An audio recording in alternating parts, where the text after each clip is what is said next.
টানা ৩ ছক্কা। দ্বিতীয় সুপার ওভারেও রহমানুল্লাহ গুরবাজ দেখালেন মুন্সিয়ারা। আর একটি ছক্কাই তাকে হাঁকাতে হতো, তাহলেই সৃষ্টি হতো এক অবিস্মরণীয় স্মৃতির রঙিন চিত্র। কিন্তু না, গুরবাজের ভাগ্যটা ততটাও সহায় হলো না। তিনি পরাজিত সৈনিক হয়েই ফিরলেন চোখজোড়া আলো থেকে লুকিয়ে। কিন্তু তার তো বরং বীর দর্পে মাথা উঁচু করেই মাঠ ছাড়ার কথা। রোমাঞ্চের এভারেস্ট চড়া ম্যাচে গুরবাজ আগাগোড়া আফগানিস্তানের জন্য লড়ে গেছেন।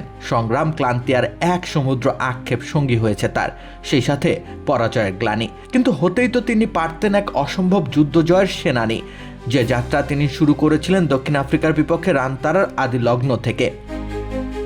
দক্ষিণ আফ্রিকাকে টি-20তে কখনোই হারাতে পারেনি আফগানিস্তান। 3টি ভিন্ন বিশ্বকাপেই স্রেফ এই দুই দলের হয়েছে মোলাকাত। সেই 3 ম্যাচের পাল্লাই ঝুঁকে আছে দক্ষিণ আফ্রিকার দিকে চতুর্থ জয় কিংবা আফগানিস্তানের প্রথম।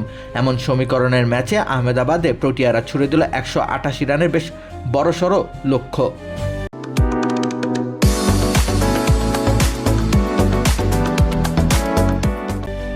সেই লক্ষ্যমাত্রা টপকাতে হলে শুরুতেই প্রয়োজন আগ্রাসন। দলের চাহিদার 16 আনা পূর্ণ করতে চাইলেন রহমানুল্লাহ গুরবাজ। স্রেফ 42 বলে নিজের নামের পাশে যুক্ত করলেন 84 রান। 200 স্ট্রাইক রেটের ইনিংসটি সুসজ্জিত 7টি ছক্কা ও 4টি চারের আঁকিবুকিতে তিনি একাই তো প্রায় অর্ধেক রান করে দিলেন। তার তৈরি করে দেওয়া পাটাতনের উপর দাঁড়িয়ে বাকিদের স্রেফ ম্যাচটা জেতাতে হতো। তবে গুরবাজ হয়তো দোষটা নিজেকেই দেবেন। তিনি থেকে এলেই তো ম্যাচ আর গড়াতো না সুপার ওভারে। তাই তো দায় মোচনের আপ্রাণ চেষ্টা করলেন তিনি দ্বিতীয় সুপার ওভারে।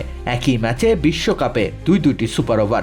এমন স্নায়ুযুদ্ধে আফগানদের প্রয়োজন ছিল 4-6। মোহাম্মদ নবী আউট হওয়ার পর 22 গজে আসেন গুরবাজ। সমীকরণ তখন 4 বলে 4 ছক্কা হাঁকানো। অসাধ্য সাধনের পথে হাঁটলেন রহমানুল্লাহ গুরবাজ। পরপর 3 বলে হাঁকালেন 3 ছক্কা। এরপর একটা ওয়াইডও ছিল। শেষ বলে আরেকটি মাত্র আকাশে ভাসা বাউন্ডারি এলেই তো এক রূপকথার মহানায়ক বনে যেতে পারতেন গুরবাজ। কিন্তু তিনি হলেন ট্র্যাজিক হিরো। রাকিব হোসেন রুম্মান, খেলা 71।